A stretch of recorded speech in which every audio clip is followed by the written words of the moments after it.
this on my birthday, which is March 19th, and today I decided to do my first get ready with me, so I'm showing you how I'm doing my hair, makeup, and what clothes I'm wearing, so let's just get into the video. I prepped my hair for curling by spraying it down with hairspray and brushing it out, and my hair does not hold a curl very well, so I find that this really makes a difference in how long my curls last. And speaking of hair that's hard to curl, this is one of the very few curling techniques that I've found will actually hold in my hair. And basically what I'm doing is using a curling iron and these Velcro rollers from Forever 21 to mimic hot rollers. I don't know if hot rollers would work the same because I don't own them. All I know is that this was inexpensive and works really well because I already had the curling iron and the rollers cost me less than $5, so it was pretty awesome. I'll show you the whole process in just a second when I can get it all on frame, but as you can see, I just wanted to illustrate that that top section was a little tricky for me, and if you have side bangs like I do or just a lot of layers, you'll have the same issues as I did. So now that you can actually see what's on camera, I started out by taking a section and rolling it around my curling iron, and then I just kind of felt the hair to make sure it wasn't getting too hot, and I think I let that one go a little bit too long, as you can see by the steam that's coming off. Oops. But my hair doesn't like smell weird or anything. So anyway, then I grabbed a Velcro roller and put my hair around the Velcro roller, rolled my hair up in the Velcro roller. I'm sure there's a more eloquent way to say that. And then secured it all with a bobby pin to keep the roller in while it was all cooling. And then I just repeated that all over my head. I'd say the whole process took maybe 20 to 30 minutes. So not too bad, but definitely not an everyday thing. As always, I started out my makeup by priming my face so that my foundation would go on smoothly and absolutely beautifully. This is pretty much a step that I do every day, but I pay special attention to it on special days, of course. And this is the foundation that I use when I want flawless skin. It's one that you've probably seen in videos a lot if you've seen my videos before. And I like to just apply it with my fingers in 2 layers, which gets me a really great finish. So just dotting it all over my face and then blending it in. Pretty standard, but I love the results that I get with such a simple application. It's really gorgeous. And then just concealing anything I need to. I obviously need more concealer because this tube is almost out. And again, I just go ahead and use my fingers. I guess I'm low maintenance that way? No, who am I kidding? This is a terribly long routine. And then I finished off my base face with some powder to set everything in place and make it just look absolutely gorgeous. Next is bronzer, and I just use this in the hollows of my cheekbones and on my temples to kind of give my face a little bit of color. Pretty standard bronzer application, I guess. And then with my blush, I used it again kind of on my cheekbones to give my face some color and just make it look beautiful and blush. Next, of course, priming my eyes, obligatory pre-eyeshadow step. My shadows crease if I don't do this, but even if you don't have that issue, you totally should. And the first eyeshadow color that I used was this matte white color on my brow bone, and then I went in with this very light pink color on my lid, and I actually layered 3 lid colors to create the color that I got. So the second one is a slightly darker but still a light pink. That one is really, really pretty. I just love this combo. And the third one is gold, which I patted on top to get kind of a, I wouldn't say it's a rose gold, but it's maybe kind of like a goldy rose. I don't know.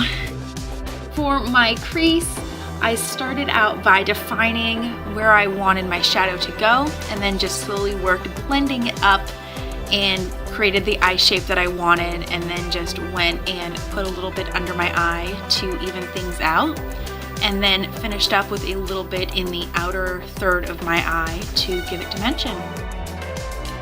I find that the easiest way to tightline and waterline is just to close my eye around the liner and kind of run it back and forth. It takes some getting used to, but it's super easy. And then I went in and did my liquid liner, and here is my trick to doing liquid liner. First off, you need to get a liner that has a really thin tip like this one by Kat Von D. Then I start out working from the inner corner of my eye out, using thin strokes to make a really thin line, and then sketch out my wing using the lower lash line as a guide.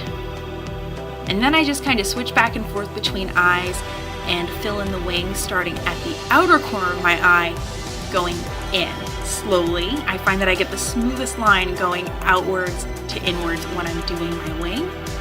Fill that all in, and then I just kind of work slowly, seeing where I need to put a little bit more eyeliner to even things up. And there we go, perfectly winged eyeliner. Then while that dries, I went ahead and did my brows. You guys know that I'm pretty low maintenance when it comes to my brows. I just took some brow powder, aka eyeless shadow, and then finished it off with some clear mascara. Then just curled my eyelashes.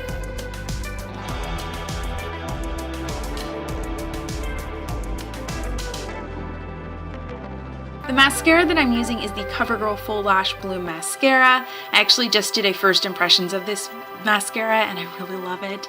You can check it out if you want. I'll link it in the bottom bar below. But basically I liked this mascara because it went on easily, it didn't clump that much. It also doesn't flake and doesn't smudge, which was super helpful and kind of awesome.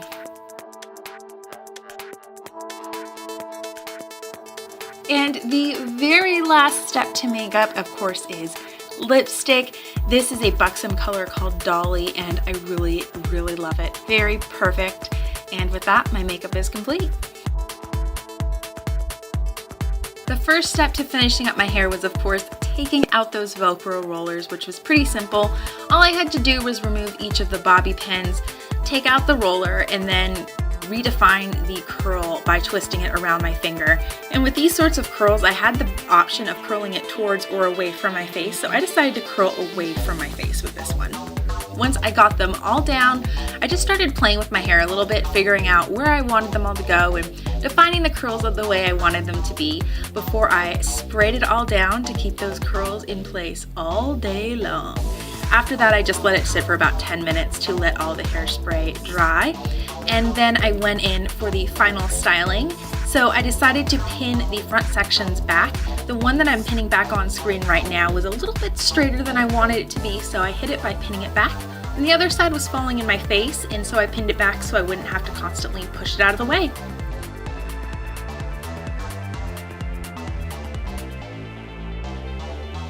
I actually forgot to press record when I was modeling my outfit, but here's a picture of what I wore. Pretty simple, just chic black, and these were the cute Coach flats that I wore. The nails I did a couple days before my birthday, and I actually filmed it as a tutorial, so I'll hopefully have that up soon for you guys. Thank you so much for watching my first Get Ready With Me video. Please give this video a thumbs up if you enjoyed it and leave a comment down below if you want to see more Get Ready With Me videos. You can also follow me on my social media platforms. Links are in the bottom bar below. And I'll see you beauties next time. Bye!